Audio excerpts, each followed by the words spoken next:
Buenas tardes, mi nombre es Helen Contreras. Voy a hablar un poco sobre el camarón blanco. El camarón blanco es originario de Centro y Suramérica y del este del Pacífico. El camarón blanco, su nombre científico es Litopenaus banamei, es utilizado para la acuicultura en el 2004. Su producción alcanzó el 56% de la productividad mundial.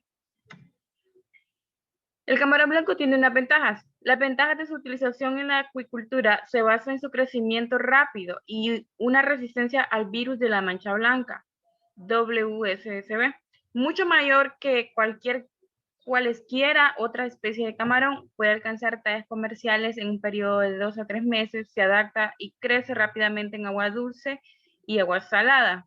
Es decir, su crecimiento va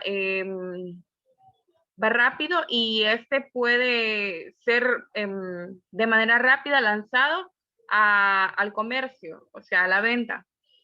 No le impide nada si habita en aguas saladas o en aguas dulces. Desde 1999 se descubrió que el Litopenaus banamei es afectado por el virus de la mancha blanca. En países como Nicaragua, Honduras, Guatemala, Perú y Ecuador, lo que ha causado una disminución que va del 50 al 80% de la producción. Debido a esto ha menguado su productividad debido a ese virus que ha enfermado y ha causado mortalidad en ellos. Después del 2001 se observa mayor control a ese virus, un poco más fuerte que en años anteriores, por lo que la producción de Litopenaus banamei a nivel mundial empieza a incrementarse.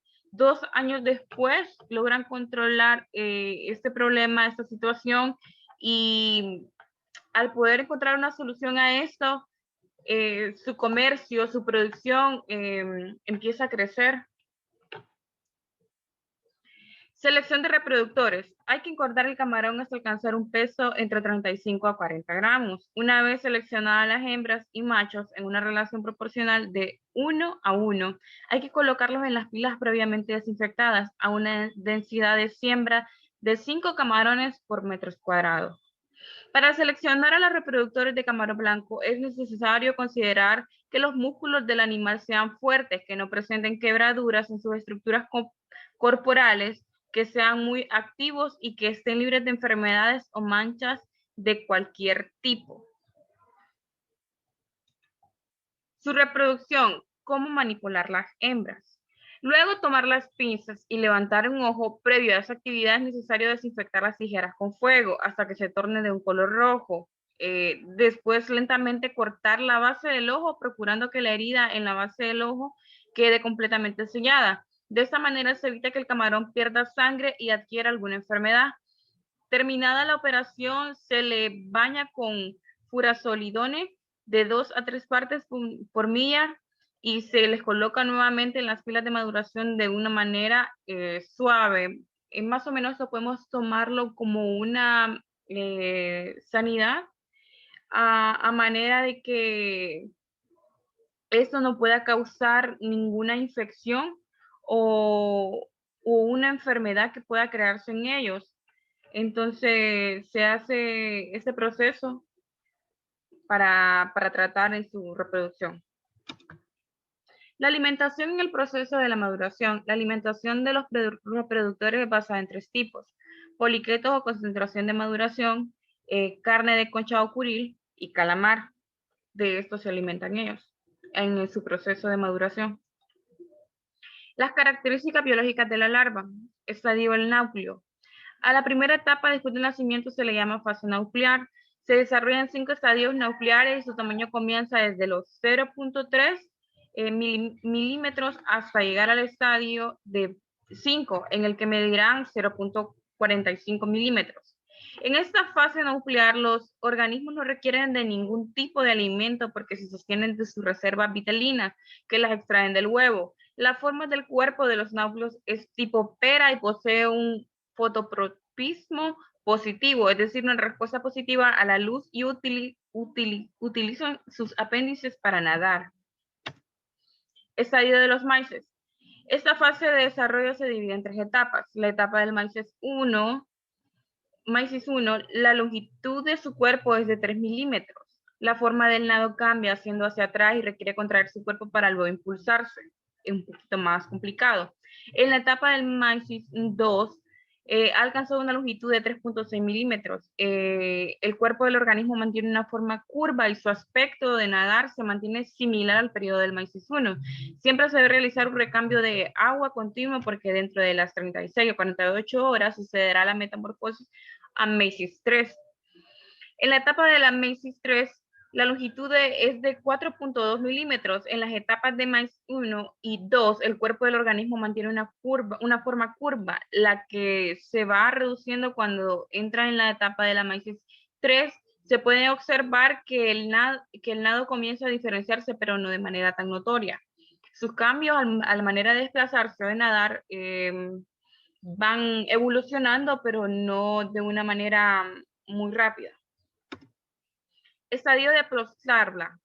Después del MAICIS 3 se tiene la postlarva, que nada igual que un adulto y ya ha desarrollado sus pinzas y que las que permiten la captura del alimento, como la artemia o los rotíferos. El desarrollo de la postlarva se calcula por los días que transcurren después de su metamorfosis de MAICIS a postlarva. Por ejemplo, para postlarva de un día se denomina PL1 y para postlarva de 8 días. La levantación del levantamiento larvario. Si bien durante la fase del náupleo no es necesario alimentar el periodo del cambio del náupleo de SOEA, sucede entre las 38 y 40 horas, preferentemente si se encuentra en una temperatura de 30 grados Celsius. A partir del día siguiente se le suministra una ración del alimento artificial del 7.5 gramos tiempo millón de SOESA. La alimentación se proporciona de 2 a 4 veces diarias y el periodo de SOEA demora de 5 a 6 días en una temperatura de 30 grados Celsius. En la fase del maíz se alimenta solamente con alimento artificial. La ración debe ser de 15 gramos tiempo millón de maíz y suministrándoles de 5 a 6 veces al día. Los recambios del agua. En la fase de la SOEA se suministra alimento artificial en pocas cantidades. El agua no se contamina fácilmente y no es necesario cambiarla.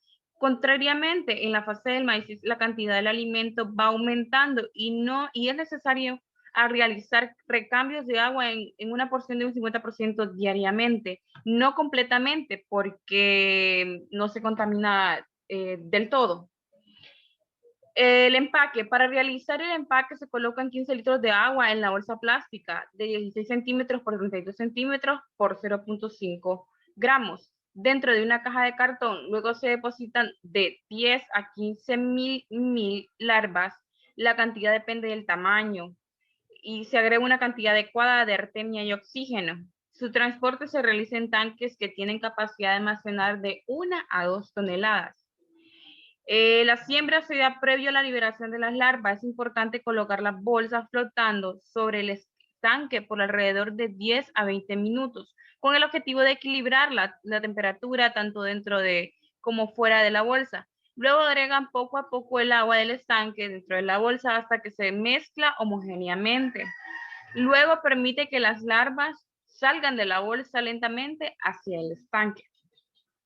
Bien, en el sistema de cultivo intensivo también se da una siembra de 30 a 40 larvas, que es necesario ubicar alrededor de 4 a 6 aireadores por hectárea para incrementar la concentración del oxígeno disuelto.